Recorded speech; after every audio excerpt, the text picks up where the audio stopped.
제가 지도를 하나 준비를 했는데 먼저 보여주시면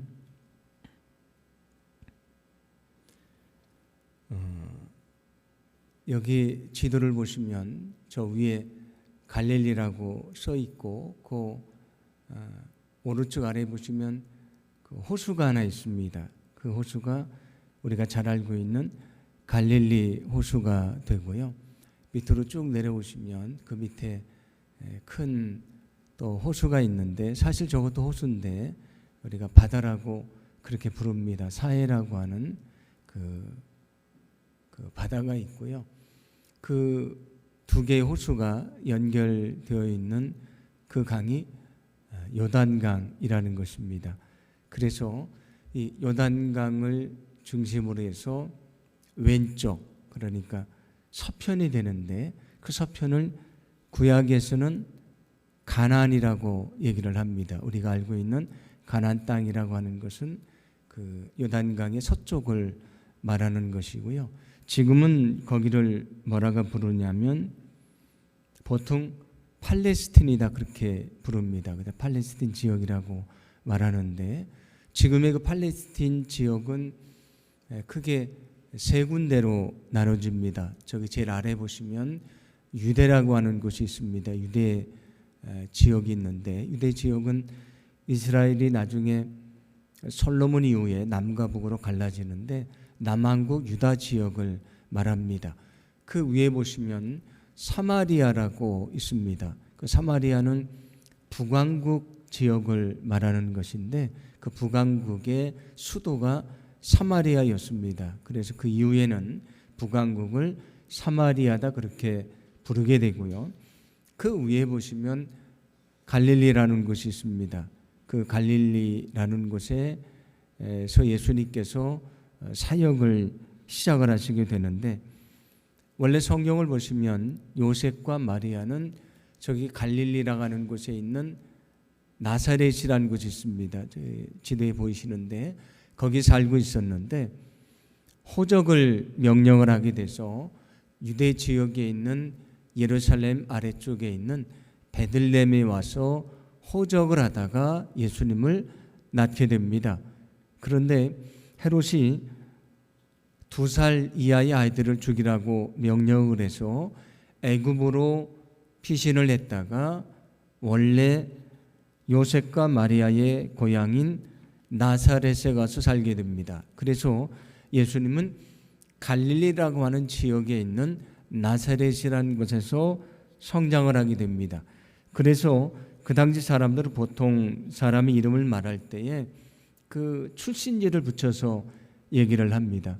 막달라 마리아는 막달라 출신이라는 얘기고 가룟 유다도 가룟 출신이다 그런 얘기입니다. 그래서 예수님을 부를 때에 사람들이 나사렛 예수라고 불렀습니다. 예수님은 갈릴리 출신인데 거기 나사렛이라고 하는 아주 작은 마을의 출신입니다. 이 갈릴리에서 예수님이 첫 사역을 시작을 하시는데 오늘 성경은 그 사역을 말씀해 줍니다. 크게 세 가지를 말씀하는데 하나는 제자들을 부르시는 것, 회당에서 가르치시고 귀신을 내쫓는 사역을 말씀해 줍니다. 오늘 성경 16절을 보시면 이렇게 말씀을 하는데 함께 봉독합니다. 갈릴리 해변으로 지나가시다가 시몬과 그 형제 안드레가 바다에 그물 던지는 것을 보시니 그들은 어부라. 아멘. 예수님이 갈릴리 해변을 지나가시다가 그물을 던지고 있었던 시몬과 그 형제 안드레를 보게 됐다고 말씀을 합니다. 아까 말씀드린 대로 갈릴리는 원래는 호수인데 사람들은 바다라고도 불렀습니다. 그래서 여기 갈릴리 그 호수 주변에 보면 디베랴라고 하는 도시가 있었고요. 그리고 게네사렛이라고 하는 도시도 있었습니다. 그 유명한 두 개의 도시가 있어서 이 호수를 부를 때에 갈릴리 호수라고도 부르고 디베랴 호수 또 바다라고도 부르고요. 게네사렛 호수다 그렇게 부르기도 합니다. 성경에 다 그런 다른 이름들이 나오고 있습니다. 거기서 시몬과 그의 형제 안드레를 보게 됐다고 말씀을 합니다. 여기 시몬이 먼저 나오니까 그가 형이고 안드레가 동생이라는 것을 알게 되는데, 여기 시몬은 누구를 말합니까? 베드로를 말합니다. 성경을 보면 베드로의 이름은 세 가지로 얘기를 합니다. 여기 시몬이라는 것은 히브리식의 이름입니다. 그게 시몬이라는 이름이고요.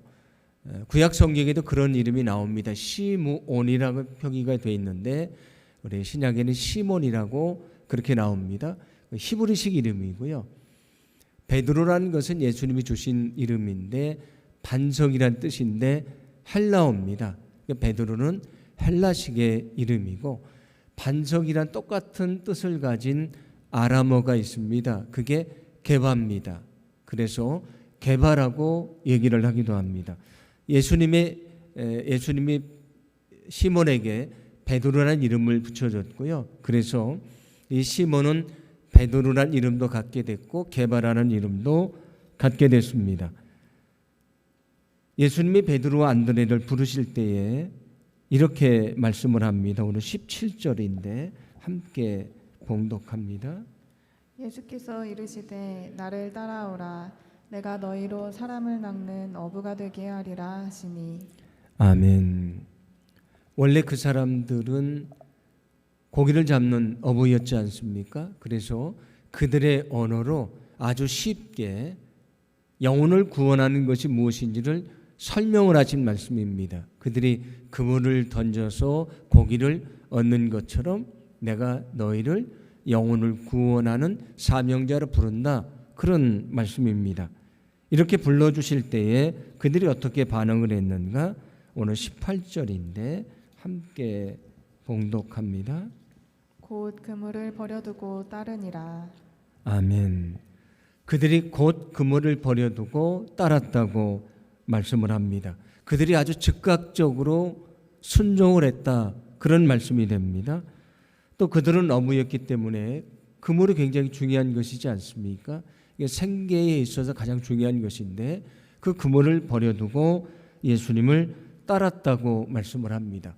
그들에게 매우 절대적인 것을 버리고 예수님을 따랐다는 말씀인데, 이것은 그들이 예수님을 전적으로 따랐다는 것을 말씀해 줍니다. 오늘 여기 말씀하고 있는 베드로와 안드레가 예수님을 따르는 것을 통해서 우리가 주님의 부르심에 어떻게 응답해야 되는지를 알게 됩니다. 그것은 바로 즉각적이고 전적으로 따르는 것이다, 순종하는 것이라는 말씀입니다. 여러분, 우리는 주님의 부르심에 즉각적이고 전적으로 순종해야 된다는 것을 믿으시기를 바랍니다. 우리에게 필요한 것은 결단하고 따르는 것입니다. 그럴 때 주님께서 우리에게 필요한 것도 채워주시고 우리에게 능력도 주시고 능히 사명을 감당할 수 있도록 인도해 주실 줄로 믿습니다. 예수님이 조금 더 가시다가 배에서 그물을 깁고 있던 세베대의 두 아들 야고보와 요한을 부르시게 됩니다. 그들은 어떻게 응답을 했는가? 오늘 20절인데 함께 봉독합니다. 곧 부르시니 그 아버지 세베대를 품꾼들과 함께 배에 버려두고 예수를 따라가니라. 아멘.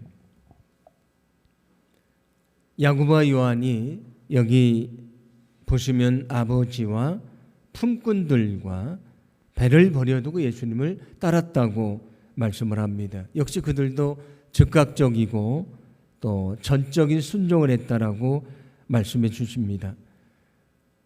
오늘 성경에 나오는 제자들만이 아니고 주님은 우리도 부르십니다. 우리를 어디로 부르시는가? 우리를 구원의 자리로 부르신다는 것을 기억하시기를 바랍니다. 주님은 우리를 구원의 자리로 부르십니다. 누가 그 구원을 얻을 수가 있는가? 주님의 부르심에 응답하고 순종하며 따르는 자가 구원을 얻을 수 있다고 성경은 말씀해 주고 있습니다.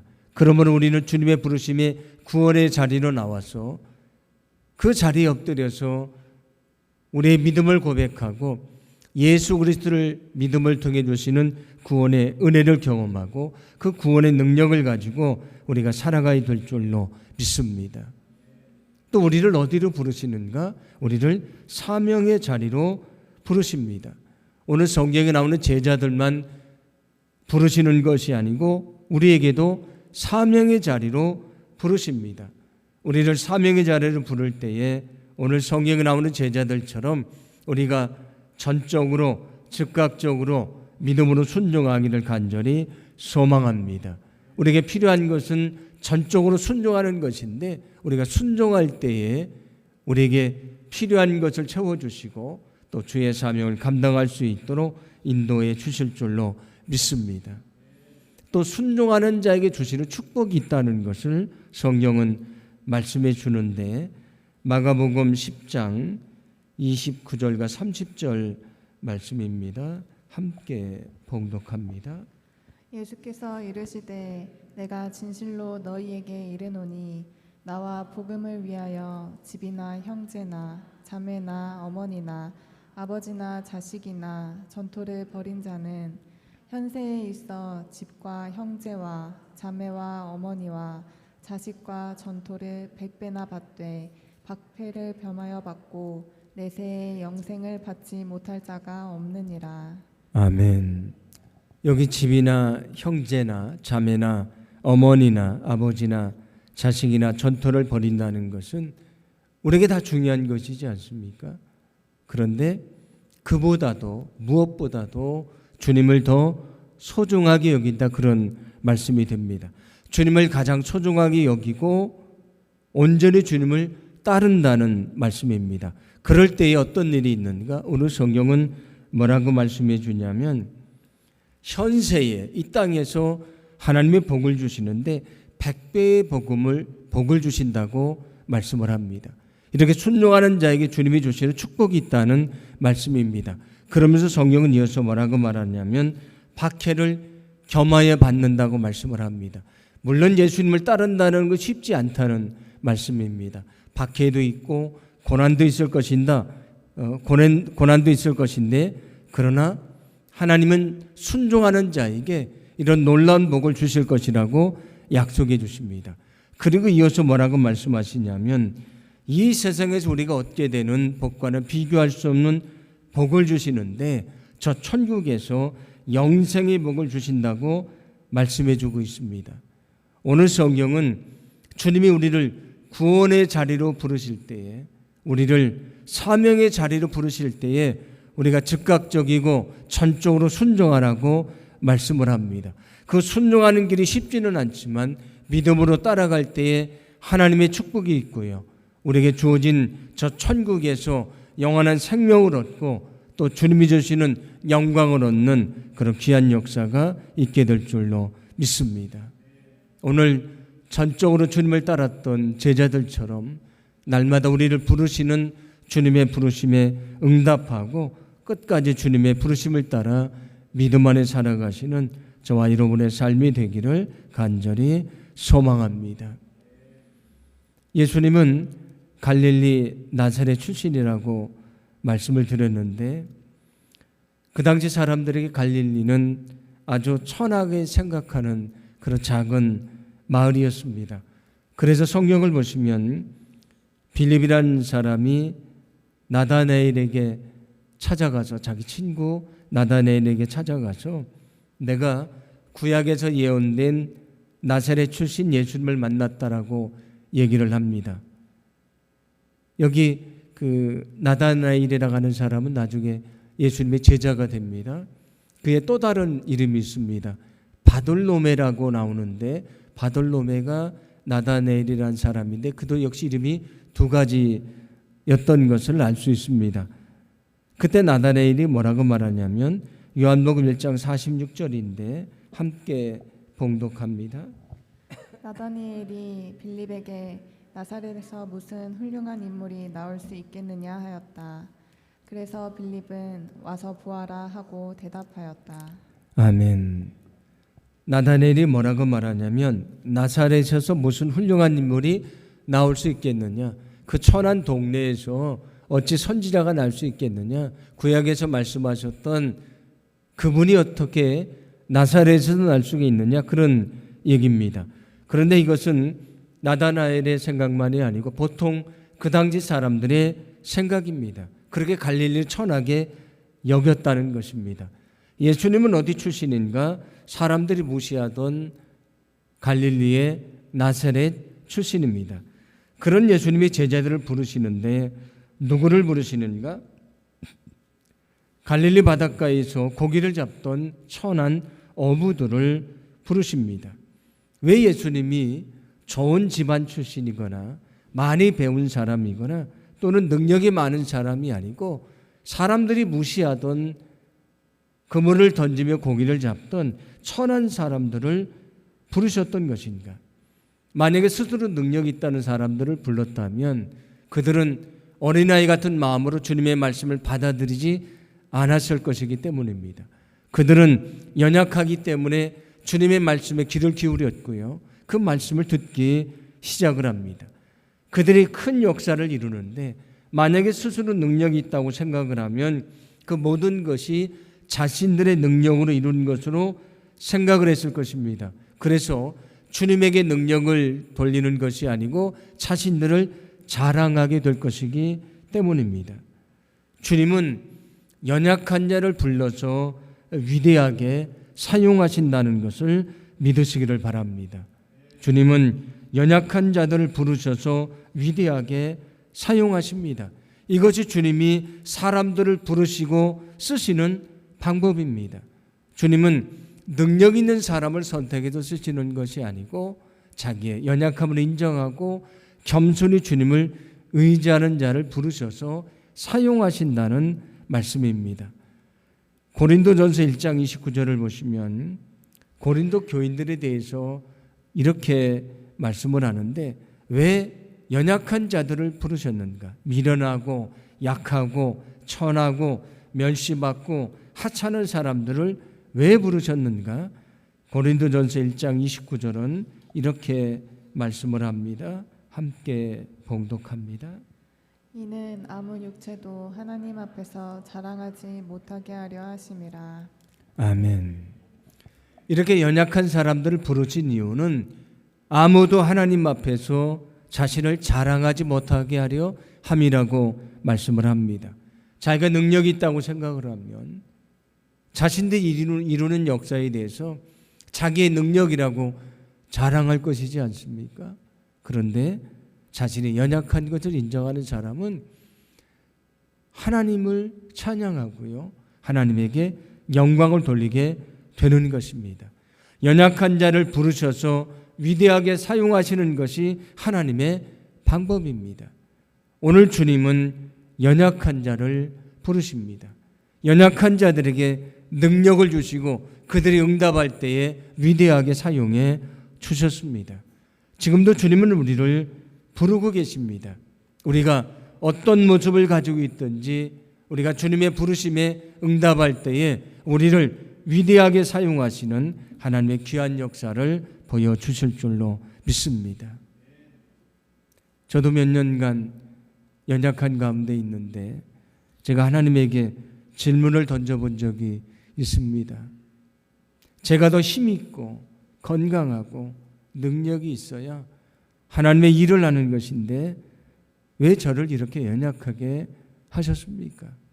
제가 일어나려고 하면 왜 저를 다시 주저앉히시고 제가 일어나려고 하면 왜 다시 저를 주저앉히십니까? 그런 질문을 한 적이 있습니다. 그런데 제가 알게 됐습니다. 그것이 무엇이냐면 저는 제가 연약해서 아무것도 할 수 없다고 생각을 했는데 저는 연약했지만 하나님은 여전히 일하고 계셨습니다. 지금까지 제가 해왔던 사역은 제가 한 것이 아니고 하나님의 역사인 것을 알게 됐습니다.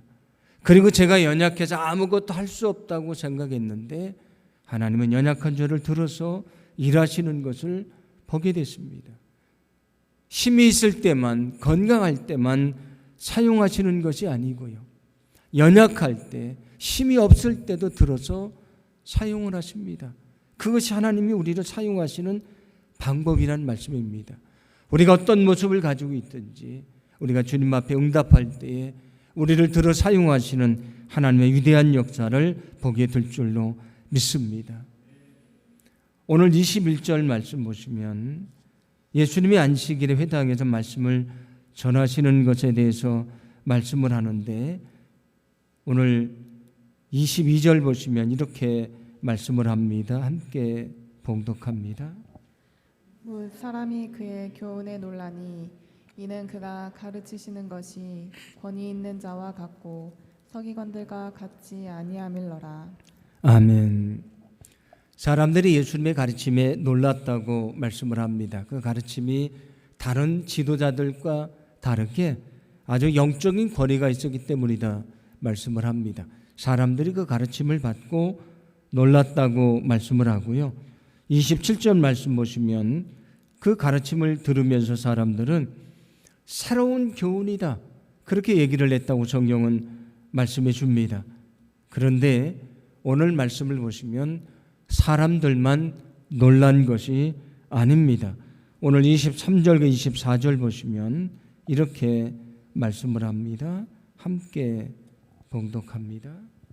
마침 그들의 회당에 더러운 귀신 들린 사람이 있어 소리질러 이르되 나사렛 예수여 우리가 당신과 무슨 상관이 있나이까 우리를 멸하러 왔나이까 나는 당신이 누구인 줄 아노니 하나님의 거룩한 자니이다. 아멘. 오늘 말씀 보시면 사람들만 놀라는 것이 아니고 거기 귀신이 놀랐습니다. 귀신 들린 사람을 향해서 내가 거기서 나오라고 명령하신 것도 아니고요. 예수님이 말씀을 선포하시는데 귀신이 벌벌 떨고 두려워하면서 주님 앞에 엎드려서 하나님의 거룩한 자라고 귀신이 고백을 합니다.